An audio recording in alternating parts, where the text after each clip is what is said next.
All right, guys, so here's the assignment contract. You and your buyer have agreed on a price, and it's time to assign your rights to that property, to that contract, to your buyer for a fee. This is the one-page agreement that's going to lay out all the details for you to do that. So let's go ahead and get started. In consideration of the sum of your assignment fee, whatever that fee is, you put it right there. The assigner, this is you. You are the assigner, right? You put you or your company right here, hereby assigns and otherwise transfers to the assignee, your buyer. Your buyer is the assignee. So throughout this entire contract, you can reference the assignee as your buyer and you are the assigner. All rights, title, and interest held by assigner in and to the contract described as follows. This just lays out the actual details of the contract. Contract dated. This is the last date you or that seller signed that contract, the execution date. Between you or your company right here on this first line and the seller of that property right here concerning the property located at, this is the property address. So that just lays out all the property details itself. Assignee will pay the total amount. So let's say, for example, you got the property on the contract for $100,000.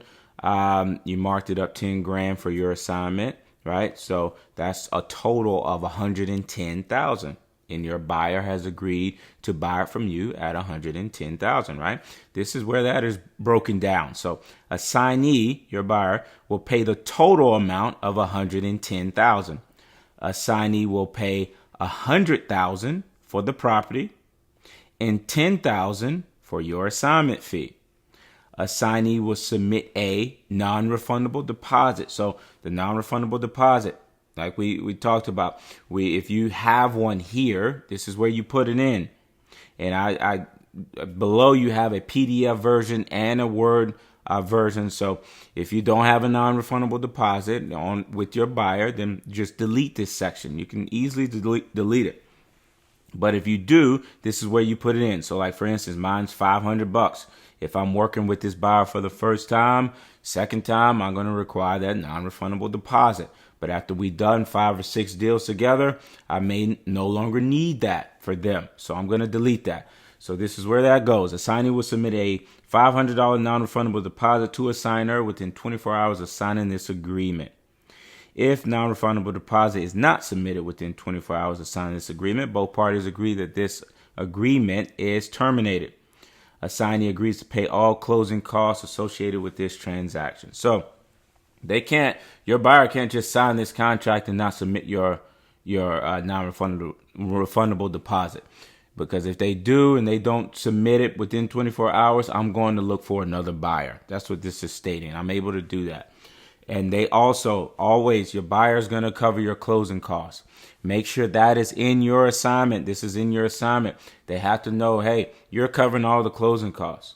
So you're just passing on those closing costs, the benefits that we presented to that seller. Hey, seller, we're going to pay all your closing costs. You're just passing that on to your buyer anyways, right? So that 10 grand of your assignment, you receive that in full. So that's good. We stated all that in this contract.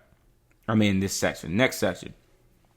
Assigner, that's you, warrants and represents that said contract is in full force, in effect, and is fully assignable.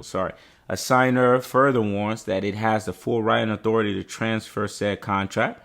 Said contract has not been modified and remains on the terms contained therein. So you do have full force. You have the property on the contract, so you can assign it. Assignee hereby assumes and agrees to perform all remaining obligations of assigner under the contract and agrees to indemnify and hold assigner harmless from any claim or demand resulting from non-performance by assignee. Assignee shall be entitled to all monies remaining to be paid under the contract, which rights are also assigned here under.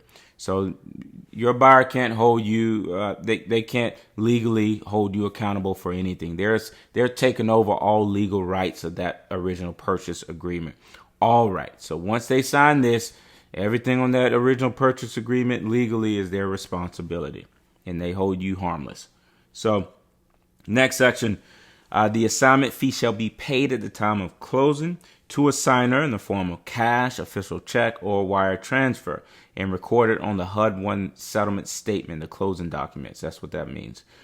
Closing shall take place no later than, this is your closing date. Whatever the closing date is on that original purchase agreement between you and the seller, that's the closing date you put here.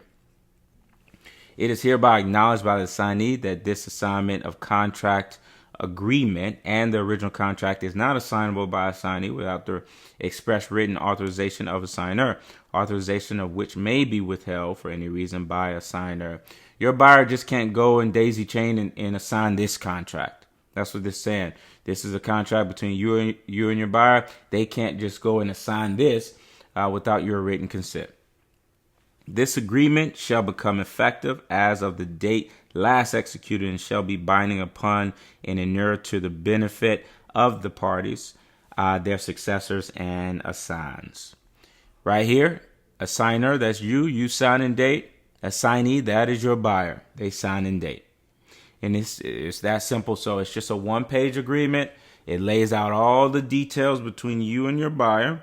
And it states everything that needs to be stated, right? You're assigning your interests, your rights of that original contract to your buyer. And that's it, guys. That is it. I will see you guys in the next chapter.